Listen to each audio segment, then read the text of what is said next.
నీవు నీవు బ్రతుకు దినములన్నిటను ఏ మనుష్యుడును నీ ఎదుట నిలవలేకయుండును. నేను మోషేకు తోడైండినట్లు నీకును తోడై ఉండేదను. ఆమేన్. ప్రార్థన చేసుకున్నాం. కళ్ళు మూసుకోనండి. మహాపరిశుద్ధుడైన మా తండ్రి, ప్రేమ నమ్మకం కలిగిన మా దేవానికి స్తోత్రాలు. శ్రేష్టమైన ప్రశస్తమైన సమయంలోకి మేము వచ్చాము. ఇప్పటి వరకు పలు మాటలు, హెచ్చరికపు మాటలు, అయ్యాదు పరిచర్య అభివృద్ధికి సంబంధించినటువంటి మాటలు, అయ్యా రాబోయే దినాల్లో మాకు నీవు కలుగజేసేటువంటి మేలులకు సంబంధమైన విషయాలు మేము విన్నాం. ఎదుగో తండ్రి, ఈ సమయంలో ప్రత్యేకించి నీ మాటలు వినడానికి మేము సిద్ధపడుతుండగా మా అందరి హృదయాలను ఏకరీతిగా ఉంచండి. ఏకాత్మను కలిగిన వారిగా ఉండడానికి సహాయం చేయండి.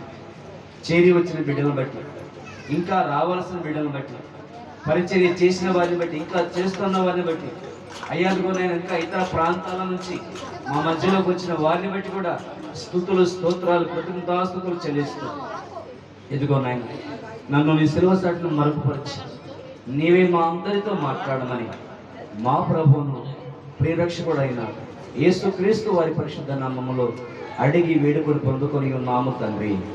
ఆమేన్. ప్రియమైనటువంటి దేవుని బిడ్డలారా, ఇక్కడ మనం చదువుకున్నటువంటి ఈ లేఖన భాగంలో ఒక వ్యక్తితోటి ప్రభు చెప్తున్న మాట ఏంటంటే, ఏ మనుషుడు కూడా నీ ఎదుట నిలవలేడు. దేవుని స్తోత్రం. సాధారణంగా కాస్త ముందెక్కువైన వాళ్ళు ఏం చేస్తారంటే, ఎవరొస్తాడో రండి చూసుకుందాం అని కొంచెం మాట్లాడతారు. కొంతమంది మూర్ఖులు ఉంటారు, భార్యని హింసిస్తా బాధ పెడతా కొడతా ఉంటారు. ఎవరైనా కాస్త పెద్ద మనుషులు పోయి ఏంద్రా పని చేస్తామని చెప్పేసి కొంచెం గదువుదామని వెళ్తే, నీకేం సంబంధం, అసలు నువ్వెవడి వచ్చి మాట్లాడటానికి, నా భార్య నా ఇష్టం అని చెప్పేసి మాట్లాడతారు. దేవుని స్తోత్రం. ఇక ఇట్లాంటి వాడు ముందు ఎందుకు వచ్చిన సోపలు అని చెప్పేసి కొంతమంది చదువుకొని వెళ్ళిపోతా ఉంటారు. దేవుని స్తోత్రం. ఇక్కడ ఇతడు గర్వంతోటో అహంకారంతో అహంభావంతో మాట్లాడుతున్న మాట కాదు, కానీ దేవుడే సాక్షాత్తు ఇస్తున్నటువంటి ఒక గొప్ప ప్రామిస్ ఇది. దేవుడు ప్రామిస్ చేస్తున్నాడు, దేవుడు ప్రమాణం చేస్తున్నాడు. ఏమంటే సాధారణంగా మనం ప్రమాణం చేస్తాం. ఏ ప్రమాణం చేస్తాము? నేను దొంగతనం చేయలేదు, ఆ దొంగతనానికి నాకు ఎలాంటి సంబంధం లేదని చెప్పేసి కోర్టులోకి వెళ్ళి ప్రమాణం చేయాలి. ఆ చంపిన వ్యక్తికి నాకు ఏ సంబంధం లేదు అని ప్రమాణాలు. దేవుని స్తోత్రం. ఇవి కొన్ని రకాల ప్రమాణాలు. కొన్ని ప్రమాణాలని సావైనా బ్రతుకైనా వ్యాధి ఎందైనా సుఖమైందైనా నీతోనే కలిసి కాపురం చేస్తా అని చెప్పేసి పెళ్లిళ్ళలో ప్రమాణం చేస్తారు. ఇది ఒక రకమైన ప్రమాణం. ఇంకొక ప్రమాణం ఉంది, సావైనా బ్రతుకైనా క్రీస్తు సాక్షిగా బ్రతుకుతామని చెప్పేసి నీళ్ళలో ప్రమాణం చేస్తారు. కానీ ఈ ప్రమాణం ఏంటంటే, సాక్షాత్తు సర్వాధికారం కలిగిన దేవుడే ఒక మనిషికి చేస్తున్న ప్రమాణం అండి.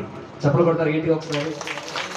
మనం దేవుడి దగ్గర ప్రమాణం చేయటం వేరు, దేవుడే సాక్షాత్తు మనకు ప్రమాణం చేయటం వేరు. ఒక మనిషికి దేవుడు ప్రామిస్ చేశాడంటండి, ఒట్టు పెట్టాడంట. ఇదిగో నేను ఒట్టు పెట్టి చెబుతున్నాను, ఏ మనుషుడు కూడా నీ ఎదుట నిలవలేడు. నీకు విరోధముగా ఎవరైతే సమకూడతారో నీ విరోధులందరూ చల్లా చెదరైపోతారు. నీకు ఎవరైతే అడ్డుబండ వేస్తారో అడ్డుబండ తగిలి వాళ్ళే పడిపోతారు. ఎవరైతే నీకు గుంట తీస్తారో ఆ గుంటలో పడి వాళ్ళే నశించిపోతారు తప్ప నీకు అడ్డొచ్చే వాళ్ళు ఎవరు ఉండరు, నీకు ఎదురే ఉండదు.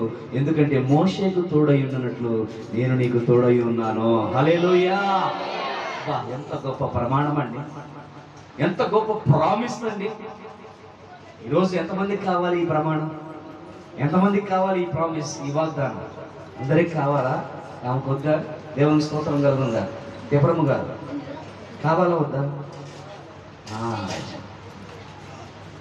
ఈ వాగ్దానము మనుషులు చేసే ప్రమాణాలు కొంత మాత్రమే ఉంటాయి, కానీ దేవుడు చేసే ప్రమాణము శాశ్వత కాలం ఉంటుందండి. యెహోషువ అనే వ్యక్తికి దేవుడు ప్రామిస్ చేస్తున్నాడు. యెహోషువ అనే వ్యక్తికి దేవుడు ప్రమాణం చేస్తున్నాడు, ఒట్టు పెడుతున్నాడు. ఇదిగో నేను ఒట్టు పెట్టి చెప్తున్నా, ప్రామిస్ చేసి చెప్తున్నాను, నీ ఎదుట ఏ మనుషుడు నిలవలేడు. మోషేకి ఎలా తోడుగా ఉన్నానో నేను నీకు తోడుగా ఉంటాను అన్నాడు. ఏమండి, ఇంత గొప్ప ప్రమాణము మనం కావాలని కోరుకున్నాం కదా. మరి ఆ వ్యక్తి ఏం చేస్తే అలాంటి ప్రమాణం దేవుడు చేశాడో ఇప్పుడు మనం కూడా ఏం చేయాలి? ఆ వ్యక్తి ఏం చేశాడో విని జ్ఞాపకం పెట్టుకొని మనము కూడా చేయటానికి ప్రయత్నం చేస్తే దేవుడు మనకి కూడా ఆ ప్రమాణము చేయునుగాక.